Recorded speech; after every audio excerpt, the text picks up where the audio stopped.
Y después la 5. Hoy por el tema del tratamiento no sé si la 5 no es peor que las otras, pero bueno. La clase 5 se presenta como síndrome nefrótico, la membranosa. Sí, se presenta como síndrome nefrótico, sedimento activo, hipertensión arterial, filtrado glomerular normal. Pero lo más importante de la clase 5 es un síndrome nefrótico, ¿no? Que a veces se acompaña o no de hipertensión arterial. La verdad es que cuando uno tiene un paciente lúpico al frente, se equivoca mucho con la clínica solamente. Siempre hay que hacer una biopsia. Esta es la clasificación de la Sociedad Internacional de Nefrología del año 2002, que es la que estamos usando actualmente. Clase 1, glomerulonefritis mesangial mínima. ¿Se acuerdan ustedes del glomérulo normal? Decía la clase 1.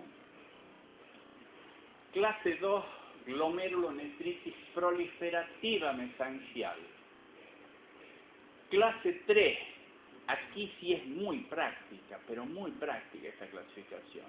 Glomerulonefritis proliferativa focal, que compromete menos del 50% de los glomérulos. Puede ser A, o sea, activa, AC, significa activa y crónica en forma igualitaria, o C, que significa crónica. Las lesiones pueden ser activas y crónicas o crónicas. Depende de la preponderancia de actividad o cronicidad. Son A o C. Y si son muy parecidas, en 50 y 50% es AC.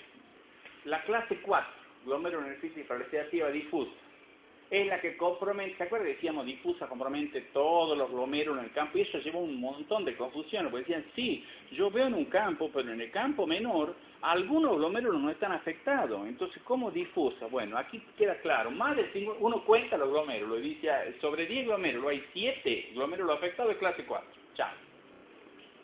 Glomerulonefritis proliferativa difusa, que puede ser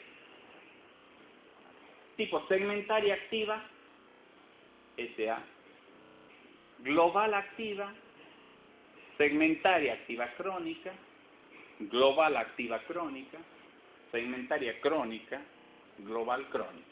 ¿Entienden?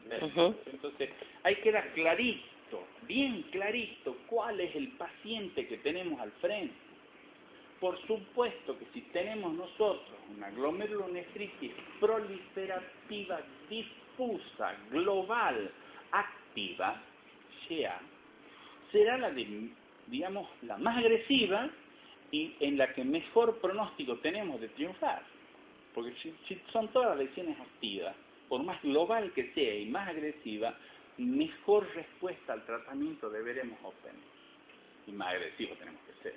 Siempre en la 4 se actúa en forma agresiva, ¿no? Clase 5, membranosa. Clase 6, esclerosis avanzada, más del 90% de los glomérulos escleróticos. Si no, no se la considera como esclerosis avanzada. Antes uno veía y decía, mirá, tiene lesiones de esclerosis en gran cantidad. No sé si es 6 o es 4, porque realmente tiene tal o cual. Entonces, aquí queda totalmente claro porque te dan porcentaje. Vos podés contar los glomérulos y podés sacar el porcentaje. Bueno, las diferencias no las vamos a analizar porque ya las hemos ido analizando mientras íbamos hablando. Transformaciones. Y esta es otra historia. Hoy biopsio un chico, yo y digo es una clase 2. Puedo biopsiarlo después y de la clase 2 puede pasar a la 3, de la 2 y estoy tomando, ¿no? Puede pasar a la 3, puede pasar a la 4, puede pasar a la 6, puede pasar a la 5, las 2 puede pasar a todas las clases. La 5 solo puede pasar a la 4. La 4, que es la peor, no tira para atrás. Fíjense que la 4 solo puede pasar a la 6. Y ahí todo lo demás, todo el entreverso de flechas es lo que está publicado de pasaje de una a otra. ¿Esto qué significa? Entonces no son estadios. No es estadio 1, estadio 2, estadio 3, estadio 4, porque si no irían en forma correlativa del 1 pasándose al 5. No son estadios. son clases, clase 1, clase 3. Eso es muy importante porque en el examen final el 90% de ustedes dicen del estadio 1 pasamos al estadio 2. Y están convencidos de eso. Y no es así. Son clases. Bueno, alteraciones vasculares y trombóticas que tienen importancia pronóstica. Estas alteraciones vasculares y trombóticas a nosotros nos sirven después de haber hecho el análisis de qué edad tiene la paciente, porque en general son mujeres jóvenes y a veces muy jóvenes. ¿Qué trabajo tiene? ¿A qué se dedica? ¿Si estudia o no estudia? ¿Dónde vive? ¿Qué distancia del centro está? ¿Cuáles son las manifestaciones extrarrenales de su lupus? ¿Cómo ha empezado? ¿Qué cultura tiene ella y los familiares? Y toda la gente que la tiene que tratar por la medicación que hay que hacerle. Y ver la biopsia de riñón, a qué clase pertenece. Todas estas cosas nosotros las analizamos. Además, hay algunos factores que tienen que ver mucho con el pronóstico. Las lesiones vasculares en forma de vasculitis son el mal pronóstico. La arterio y arterioloesclerosis son lesiones crónicas en general. La microangiopatía trombótica en las embarazadas es terrible. La vasculopatía necrotizante no inflamatoria también, sobre todo en las embarazadas. Por dar algunas lesiones vasculares que tienen importancia en el pronóstico. Otros síndromes clínicos pronósticos, la púrpura trombótica trombocitopénica puede matarlo. El síndrome antifosfolipídico es un párrafo aparte. Síndrome antifosfolipídico es la presencia de anticuerpos anticardiolipina. Síndrome antifosfolipídico categoriza una enfermedad trombótica. Esa enfermedad trombótica vascular arterial es capaz de producir lesión en cualquier lugar del organismo, y si está en el ojo te deja ciego, y si está en el cerebro te deja con accidente cerebrovascular, y si está en las manos te deja sin dedos, y etcétera, etcétera. El síndrome antifosfolipídico es una enfermedad propiamente, el síndrome antifosfolipídico. La presencia de lo que se denominó anticoagulante lúpico hace 20 años, hoy se conoce que es el síndrome antifosfolipídico. Se llamó anticoagulante lúpico porque eran pacientes que se morían desangrados, claro, porque tenían un consumo altísimo en la trombosis, tenían un consumo de todas sus plaquetas, etcétera, etcétera. El síndrome antifosfolipídico acompaña frecuentemente al lupus y es el que da la reacción cruzada con BDRL, por ejemplo. Otro elemento, trombosis de la vena renal. Seguimos.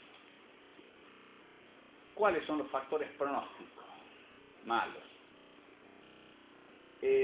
La raza negra es de mal pronóstico, el sexo masculino es de buen pronóstico, descuido de la salud es de mal pronóstico, la hipertensión arterial de mal pronóstico, falla de la remisión renal en el primer tratamiento de mal pronóstico, recaídas frecuentes, embarazo, laboratorio, insuficiencia renal, sedimento urinario inefísico, todo es mal pronóstico, anemia y trombocitopenia, microangiopatía trombótica de muy mal pronóstico, tamaño renal reducido al inicio, cuando uno descubre, no importa la clase que sea, pero si el tamaño renal ya está reducido porque hay mucha fibrosis, la clase 3 y la clase 4, por supuesto, la vasculopatía lúpica,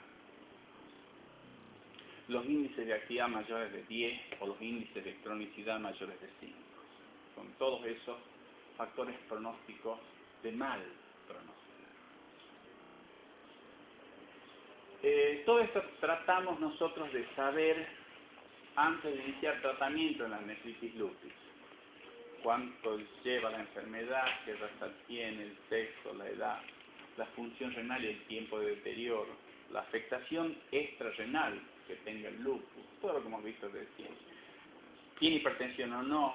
Si está controlada, la proteinuria, los índices de actividad, de cronicidad, la forma histológica, la presencia o no de vasculitis o trombosis y la presencia o no de embarazo y si quiere la mujer embarazarse o no. Todas esas cosas son muy importantes para nosotros. Les debo aclarar que en el puerperio se descompone